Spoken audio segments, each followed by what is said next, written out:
ऐसा कहा जाता है कि भगवान वासुदेव के अंश कामदेव को भूतकाल में शिव जी ने क्रोध से भस्म कर दिया था। उसी कामदेव ने श्री कृष्ण की संतान के रूप में रुक्मिणी के गर्भ से जन्म लिया। स्वर्ग लोक का यह देवता कामदेव काम को जागृत करने में विशेष रूप से समर्थ है।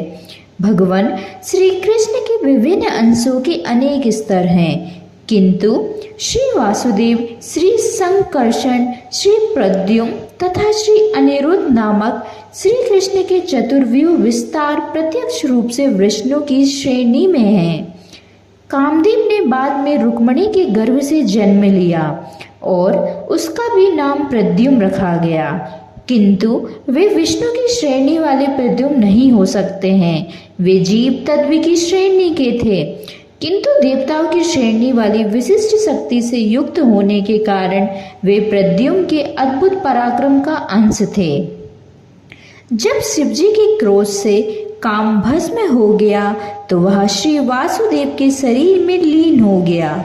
उसका शरीर उसे पुनः प्राप्त हो, इस हेतु भगवान श्री कृष्ण ने स्वयं उसे संतान के रूप में स्वीकार किया। श्री कृष्ण ने प्रत्यक्ष रूप से अपने शरीर से रुक्मिणी जी के गर्भ में स्थापित किया और वह श्री कृष्ण के पुत्र के रूप में उत्पन्न हुआ। वह प्रद्युम्न के नाम से विख्यात हुआ। श्री कृष्ण के पुत्र होने के कारण उसके गुण भी श्री कृष्ण के समान थे। संबर नामक एक असुर का इन्हीं प्रद्युम्न के हाथों वध होना था। सम्रासुर को अपनी इस नियति का ज्ञान था और जैसे ही उसे ज्ञात हुआ कि प्रद्युम्न का जन्म हो चुका है, वैसे ही उसने एक स्त्री का रूप धारण करके शिशु का हरण किया। उसने शिशु के जन्म के 10 दिन के अंदर ही प्रसूति गृह से उसका हरण कर लिया। असुर ने उसे ले जाकर सीधे समुद्र में फेंक दिया, किंतु जैसा कहा जाता है श्री कृष्ण जिसकी रक्षा करते हैं उसे कोई नहीं मार सकता है, और श्री कृष्ण द्वारा जिसका वध होने वाला हो उसकी कोई रक्षा नहीं कर सकता है। जब प्रद्युम्न को समुद्र में फेंका गया तब तत्क्षण एक विशाल मछली ने उन्हें निगल गई। कुछ काल पश्चात यह मछली एक मछुआरे के जाल में पकड़ी गई और बाद में वह मछली सम्रासुर को बेच दी गई। असुर की पाकशाला में मायावती नाम की एक दासी थी। वह स्त्री भूतकाल में कामदेव की पत्नी रति थी। जब मछली सम्रासुर को दी गई तब उसके रसोइयों ने उसे ले लिया। रसोइयों का कार्य इस मछली को सुस्वादु भोजन के रूप में पकाना था। असुर एवं राक्षस मांस, मछली आदि किसी प्रकार मांसाहारी भोजन करने के अभ्यस्त होते हैं। उसी भांति दूसरे असुर जैसे रावण, कंस तथा हिरण्यकश्यप आदि ब्राह्मण और क्षत्रिय पिता के पुत्र थे, किंतु वे बिना विचार किए मांसाहार करते थे। भारत में यह प्रचलन अभी भी है और मछली तथा मांसाहार करने वाले को सामान्यतः असुर तथा राक्षस कहा जाता है।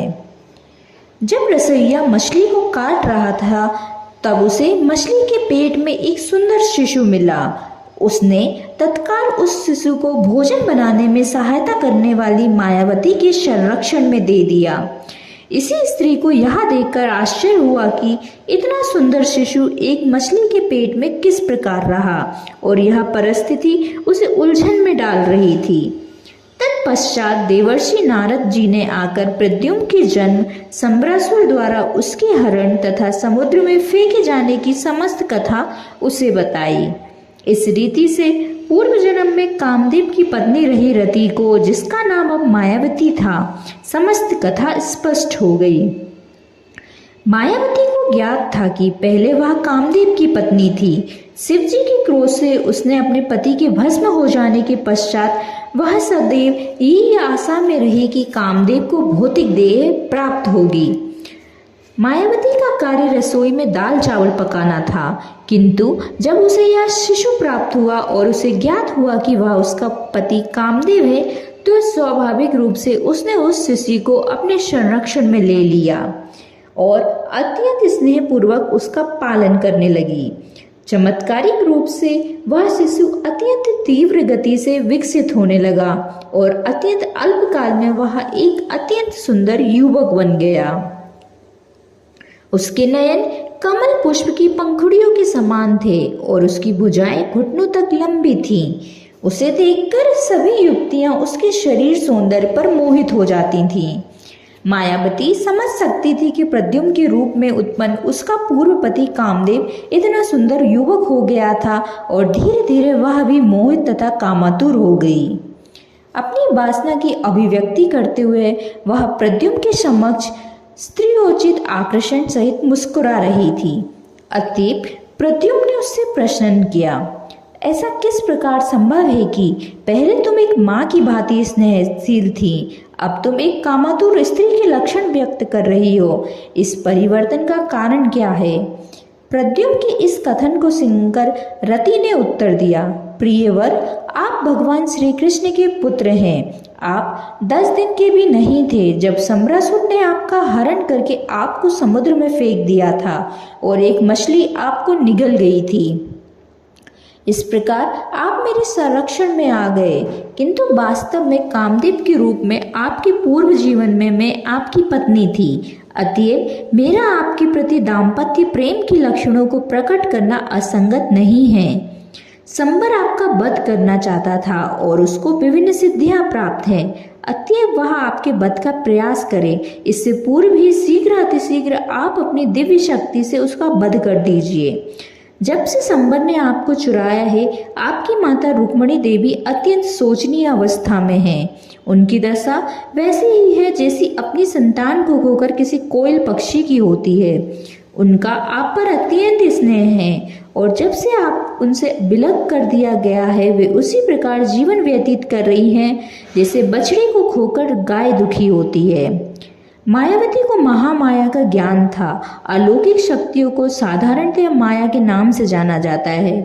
इस प्रकार की समस्त मायाओं में सर्वोत्कृष्ट एक और माया होती है जिसे महामाया कहते हैं।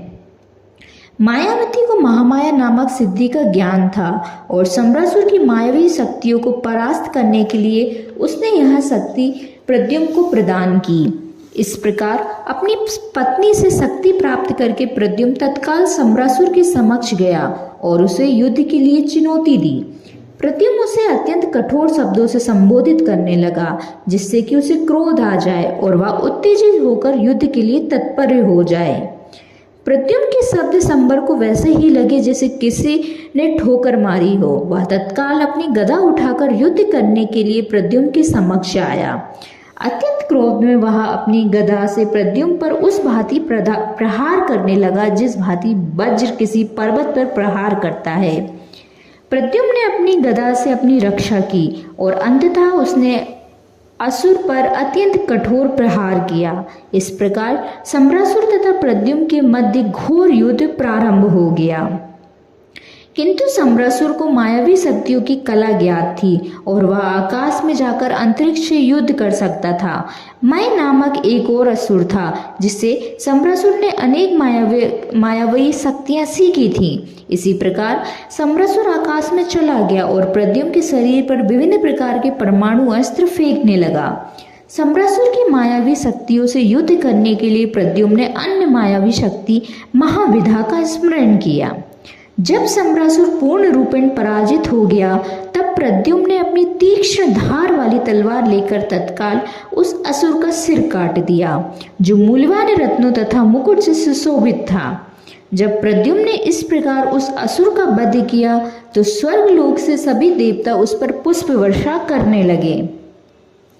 प्रद्युम्न की पत्नी मायावती अंतरिक्ष में यात्रा कर सकती थी, अतएव वे दोनों वायुमार्ग से सीधे प्रद्युम्न के पिता की राजधानी द्वारका पहुंच गए। वे भगवान श्री कृष्ण के राजमहल के ऊपर से गए और जिस प्रकार बिजली के साथ मेघ नीचे आता है, उसी प्रकार वे नीचे उतरने लगे। महल का भीतरी भाग अंतःपुरा कहलाता है। प्रद्युम्न तथा मायावती देख सकते थे कि वहां अनेक स्त्रियां थीं और वे उन्हीं के मध्य बैठ गए। प्रद्युम्न इतने सुंदर थे कि वे सारी स्त्रियां इस विषय में अनुमान लगाने लगी कि वे कौन थे। उन स्त्रियों में रुक्मिणी देवी थीं, जो स्वयं भी कामाक्षी थीं और उतनी जो सुंदरी थीं। स्वतः ही प्रद्युम्न को देखकर अपने पुत्र का स्मरण हो गया और वात्सल्य के कारण उनके स्तनों से दूध बहने लगा।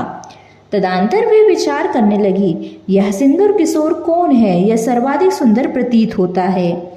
वह कौन सौभाग्यवती इस युवती है जिसे इस किशोर को अपने गर्भ से जन्म देकर उसकी मां बनने का सौभाग्य प्राप्त हुआ? और वह युवती कौन है जो इसके साथ है? उनकी भेंट कैसे हुई? मेरे पुत्र को प्रसूति गृह से चुरा लिया गया था। उसका स्मरण करके मैं केवल यही अनुमान कर सकती हूँ कि यदि वह कहीं जीवित है तो अब वह इस किशोर के जितना बड़ा हो गया होगा। केवल सहज ज्ञान से रुक्मिणी जी समझ सकती थी कि प्रद्युम्न उनके ही खोए हुए पुत्र थे। उन्हें यह भी देखा कि प्रद्युम्न की प्रत्येक दृष्टि से श्री कृष्ण के अनुरूप थे। वे अत्यंत आश्चर्यचकित थी कि श्री कृष्ण के सभी लक्षण उन्हें कैसे प्राप्त हुए। उसी क्षण अपने माता पिता देवकी तथा वासुदेव के साथ श्री कृष्ण भी वहां आ गए। जब उन्हें यह समझ लिया कि वहां उपस्थित किशोर प्रद्युम्न ही है, तब उन्होंने अत्यंत प्रसन्नता पूर्वक उसका स्वागत किया। देवकी, वसुदेव, भगवान श्री कृष्ण, भगवान बलराम तथा रुक्मिणी जी और परिवार की सभी स्त्रियों तथा सदस्यों ने एक एक करके प्रद्युम्न तथा उसकी पत्नी मायावती का आलिंगन किया। जब प्रद्युम्न के आने का समाचार द्वारका नगर में चारों ओर फैला, तब सभी चकित नागरिक अत्यंत उत्सुकता पूर्वक खोए हुए प्रद्युम्न के दर्शनार्थ वहां आने लगे। वे कहने लगी, मृत पुत्र वापस लौट आया है। इससे बढ़कर आनंद का समाचार और क्या हो सकता है। जय श्री कृष्ण।